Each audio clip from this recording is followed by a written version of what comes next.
Toi aussi, tu supportes plus ces vilains tuyaux et tu veux faire des beaux coffrages comme ça? Alors assieds-toi, je t'explique. Là, c'est ce qu'on devait cacher. Tu vois, c'est pas joli. Évacuation, alimentation. Je mesure 1,70 m, hauteur 25, profondeur 10 cm au plus loin. Ma plaque fait 160. Première galère par 80, c'est pas grave. On trouve une solution. Je vais découper tout ça avec une table semi-stationnaire. Mais tu peux le faire avec une scie circulaire, ça marche très bien. Ou faire pré-découper tes morceaux aussi directement dans une grande surface de bricolage. Le seul souci, ce sera pour les angles à 45 degrés que tu verras juste après. Je découpe la bande de 25, je découpe la bande de 10, et là, je bascule la machine pour les coupes à 45. T'es pas forcé de faire les coupes à 45. Moi, je trouve ça plus propre parce que les tranches du médium sont jamais très belles. Après, je te montrerai dans une autre vidéo une astuce pour avoir des tranches qui soient nickel, même quand elles sont peintes. Donc, je coupe tout à 45. Comme ça, j'aurai un emboîtement parfait. Encore une fois, tu peux le faire avec une scie plongeante. L'avantage de cette table, c'est que ça va beaucoup plus vite.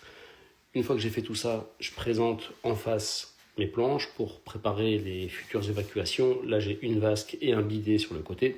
Donc, je mesure tout. Je reporte mes cotes directement sur le médium, je trace, je prends les largeurs pour les tuyaux, je rajoute 2 mm à chaque fois, comme ça au moins je suis tranquille et je sais que ça passe. Je prends un bout d'évacuation pour faire l'évacuation, le reste je fais ça à la main. Un coup de scie sauteuse pour découper tout ça. Une fois que c'est découpé, tu remets ça en place, ça passe, c'est ajusté, tu représentes. Maintenant, il faut que je fasse les côtés. Le côté toujours pareil, 25 de haut, 10 de large, je coupe mes onglets. Une fois que c'est fait, je suis tranquille, je fais mon petit morceau qui va venir au bout. Rappelle-toi, j'avais 170 et j'avais qu'une plaque de 160, donc je le fais en deux morceaux. Maintenant, on passe au collage. Je vais dépoussiérer correctement mon support. Je prépare mes scotch au niveau découpe à 45. Je le retourne, je présente la deuxième pile poil dessus, donc prends ton temps, ajuste bien. Et maintenant, de la mousse expansive. La mousse expansive, c'est radical, ça colle extrêmement fort. Et en plus de ça, ça sèche super vite. Ça veut dire qu'en une demi-heure, tu es tranquille. Tu replies tout, tu ajustes bien tout ça, tu replies tes scotch, tu verrouilles vraiment bien ta pièce.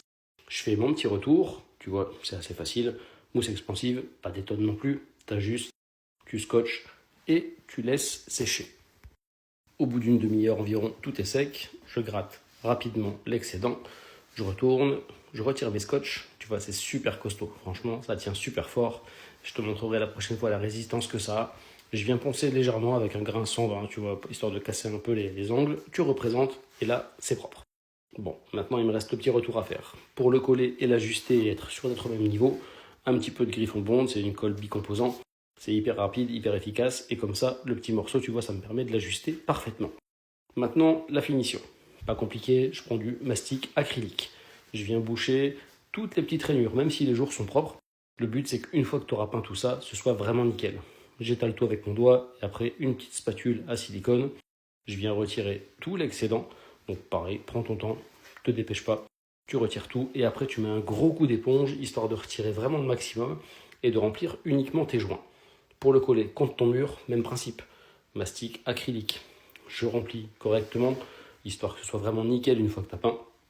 Et après, avec mon doigt, je racle une première fois, je passe l'éponge dessus pour faire un truc vraiment nickel. Je repasse avec mon doigt et maintenant, il ne te reste plus qu'à peindre. Regarde le résultat, dis-moi ce que tu en penses, mais maintenant tu sais comment on fait. À toi de jouer. Ciao.